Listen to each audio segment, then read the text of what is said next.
Let me begin by saying, as a Muslim, as a representative of Islam, I would consider myself an ambassador for Islam, a believer in Islam, a follower of Islam and its Prophet.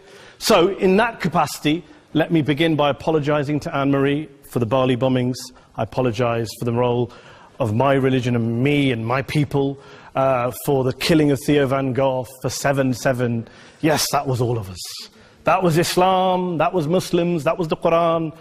I mean, astonishing claims to make in the very first speech on a day like today, where the Conservative Prime Minister of the United Kingdom is having to come out and point out that these kind of views are anathema. And I believe you're trying to stand for the Labour Party to become an MP in Brighton.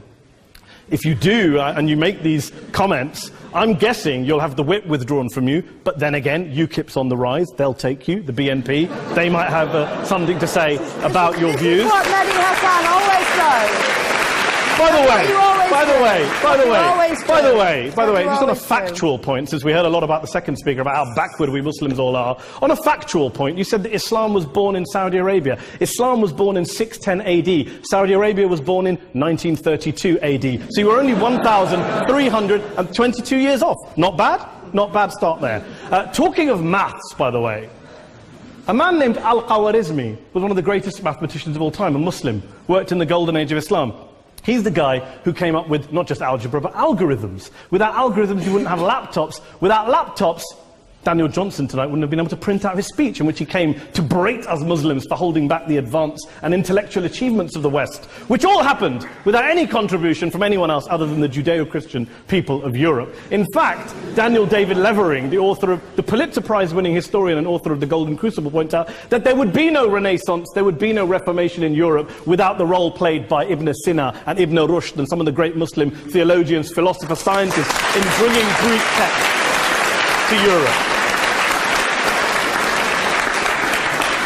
As for this being our university, I will leave that to the imagination as to who is our and who is there. I studied here too. An astonishing set of speeches so far making this case tonight. A mixture of just cherry-picked quotes, facts and figures, self-serving, selective, a farrago of distortions, misrepresentations, misinterpretations, misquotations. Daniel talked about my article in the New Statesman, which got me a lot of flack, where I talked about the anti-Semitism that is prevalent in some parts of the Muslim community, which indeed it is. Of course, I didn't say in that piece that it was caused by the religion of Islam. In fact, modern anti-Semitism in the Middle East was imported from, finish the sentence, Christian, Judeo-Christian Europe, where I believe some certainly bad things happened to the Jewish people. In fact, Tom Friedman, Jewish-American columnist in the New York Times, told me in this very chamber last week that he believed, had Muslims been running Europe in the 1940s, 6 million extra Jews would still be alive today. So I'm not going to take lessons in anti-Semitism from someone who's here to defend the Judeo-Christian values of a continent that murdered 6 million Jews. Moving swiftly on. Yes. Absolutely. Well, I'm about to make that point. No, I'm about to make that point. You're right. I agree with you 110%. That is my point. I don't think Europe is evil or bad. I'm a very proud European. I don't want to judge Europe on that basis, but if we're going to play this gutter game where we pull out the Bali bombing and we pull out examples of anti-Semitism in the Islamic community, then of course I'm going to come back and say, well, hold on. I mean, look, let's be very clear. Daniel here was a last-minute replacement for Douglas Murray, who had to pull out. And Douglas and I have a well-documented differences, but to be fair to Douglas, as to be fair to Anne-Marie and to Peter, atheists. Atheists see all religions as evil, violent, threatening. What the problem I have with Daniel's speech is that Daniel comes here to run this robust defense of Christianity, forgetting that his fellow Christians, people who said they were acting in the name of Jesus, gave us the Crusades, the Spanish Inquisition, the anti-Jewish pogroms, European colonialism in Africa and Asia, the Lord's Resistance Army in Uganda, not to mention countless arson and bomb attacks on abortion clinics in the United States of America to this very day. I would like a little bit of humility from Daniel first before he begins lecturing other communities and other faiths on violence, terror and intolerance. But, no thank you. Some water. But I would say this, to address the gentleman's very valid point here, I'm not going to play that game. I don't actually believe that Christianity is a religion of violence and hate because of what the LRA does in Uganda, or what Crusaders did to Jews and Muslims in Jerusalem when they took back the city in the 12th or 13th or whatever century it was. I believe that Christianity, like Islam, like pretty much every mainstream religion, is based on love and compassion and faith. I do follow a religion in which 113 out of the 114 chapters of the Quran begins by introducing the God of Islam as a God of mercy and compassion. I would not have it any other way. I don't follow a religion which introduces my God to me as a God of war, as some kind of Greek God of wrath, as a God of hate and injustice. Not at all. As Adam pointed out, you go through the Quran and you see the mercy and the love and the justice. And yes, you have verses that refer to warfare and violence. Of course it does. This is not a motion about pacifism. I'm not here to argue that Islam is a pacifistic faith. It is not. Islam allows military action, violence in certain limited contexts. And yes, a minority of Muslims do take it out of that context. But is it religious? We talked about Woolwich. Daniel and Anne-Marie have suggested that it's definitely religion that's behind all of this. Well, actually, what I find so amusing tonight is we're having a debate about Islam, and the opposition tonight have come forward. We have a graduate in law, a graduate in modern history, a graduate in chemistry, and, you know, I admire all of their intellects and their abilities, but we don't have anyone who's actually an expert on Islam, a scholar of Islam, a historian of Islam, a speaker of Arabic, even a terrorism expert or a security expert or a pollster, let alone to talk about what Muslims believe or think. Instead, we have people coming here, putting forward these views, putting forward these sweeping opinions. Listen to Professor Robert Pape of the University of Chicago, one of America's leading terrorism experts, who, unlike our esteemed opposition tonight, studied every single case of suicide terrorism between 1980 and 2005, 315 cases in total. And he concluded, and I quote, "There is little connection between suicide terrorism and Islamic fundamentalism or any of the world's religions. Rather, what nearly all suicide terrorist attacks have in common is a specific secular and strategic goal to compel modern democracies to withdraw military forces from territory that the terrorists consider to be their homeland." And the irony is, when we talk about terrorism, the irony is that the opposition and the Muslim terrorists, the Al-Qaeda types, actually have one thing in common. Because they both believe that Islam is a warlike, violent religion. They both agree on that. They have everything in common. Osama bin Laden would be nodding along to everything he's heard tonight from the opposition side. He agrees with them. The problem is that mainstream Muslims don't. The majority of Muslims around the world don't.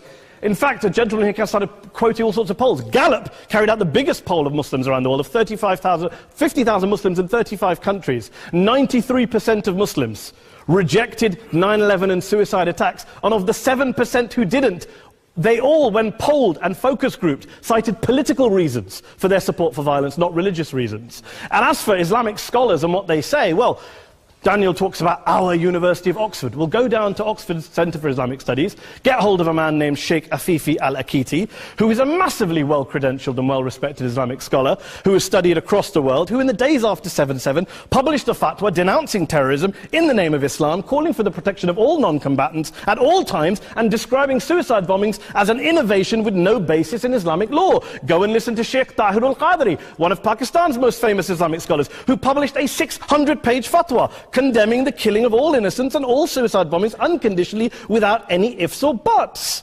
There's nothing new here. This is mainstream Islam, mainstream scholarship, which has said this for years. You don't go out and kill people willy-nilly in the high street or anywhere else, on a bus or a mall, based on verses of the Quran that you cherry-pick without any context, any understanding, any interpretation, or any commentary. Point of information. Please. Well, it doesn't happen, apparently. I didn't say it doesn't happen at all. I never said it didn't happen. I don't blame Islam. Yes, it's a very good point. And a lot of us are campaigning against that. And we're campaigning against it in the name of Islam. We're campaigning against it in the name of various interpretations of Islam. Anne-Marie comes and scares us with her talk of Sharia law. I would like to see the book of Sharia law. It doesn't exist. People argue over what Sharia law is. And you empower the extremists by saying there is only one version. You empower them all. I don't believe you took any interruptions, Anne-Marie, so I think you should stay there for a moment. Here's what we're dealing with. Here's what we're dealing with. We are dealing, I took your point. Here we are dealing with a 1400-year-old global religion, followed by 1.6 billion people in every corner of the world, a quarter of humanity, of all backgrounds, cultures, ethnicities, and yet the opposition tonight wants to generalize, stereotype, smear in order to desperately win this debate. And here's my question, if we're going to generalize and smear. If, okay, people say yesterday's bombers, and we've got to be careful, there's a trial going on, were yesterday's attackers, motivated by Islam? Big debate. I don't believe they were. Let's say they were. Let's say Faisal Shahzad, the Times Square bomber, was motivated by Islam. Let's assume, for sake of argument, that Richard Reeves, the shoe bomber, was motivated by Islam. If Islam is responsible for these killings, if Islam is what is motivating these people, and Islam is therefore not a religion of peace, a religion of war, then ask yourself this question: why aren't the rest of us doing it? Why is it such a tiny minority of Muslims are interpreting their religion in the way that the opposition claim they are? Let's assume there are 16,000 suicide bombers in the world. There aren't. Let's assume there are for the sake of argument. That's 0.001% of the Muslim population globally. What about the other 99.99% of Muslims who the opposition tonight either ignore or smear? The reality is that the rest of us aren't blowing ourselves up tonight. The reality is that the opposition came here tonight not worried about the fact that me and Adam might pull open our jackets and blow ourselves up tonight because we're followers of a warlike warrior religion which wants to take over Europe and Daniel's university. The issue is this. The issue is this. Unless the opposition can tell us tonight, and Peter Atkins is here, one of our great atheist intellectuals, can tell us tonight, they can answer this question tonight: why don't the vast majority of Muslims around the world behave as violently and aggressively as a tiny minority of politically motivated extremists? Then they might as well give up and stop pretending they have anything relevant to say about Islam or Muslims as a whole. Ladies and gentlemen, let me just say this to you. Think about what the opposite of this motion is. If you vote no tonight, think about what you're saying the opposite of this motion is. That Islam isn't a religion of peace, it's a religion of war, of violence, of terror, of aggression. That the people who follow Islam, me, my wife, my retired parents, my 6-year-old child, that 1.8 million of your fellow British residents and citizens, that 1.6 billion people across the world, your fellow human beings, are all followers, promoters, believers in a religion of violence. Do you really think that? Do you really believe that to be the case? They say that in the Oxford Union, the most famous debate was in 1933, when Adolf Hitler looked out for the result of the King and Country motion, where they voted against fighting for King and Country, and Hitler was listening out for the result. Well, tonight, 80 years on, there are two groups of people around the world who I would argue are waiting for the result of tonight's vote. There are the millions of peaceful, non-violent, law-abiding Muslims, both in the UK, Europe, Asia, Africa and beyond, who see Islam as the source of their identity, as a source of spiritual fulfillment, of hope, of solace.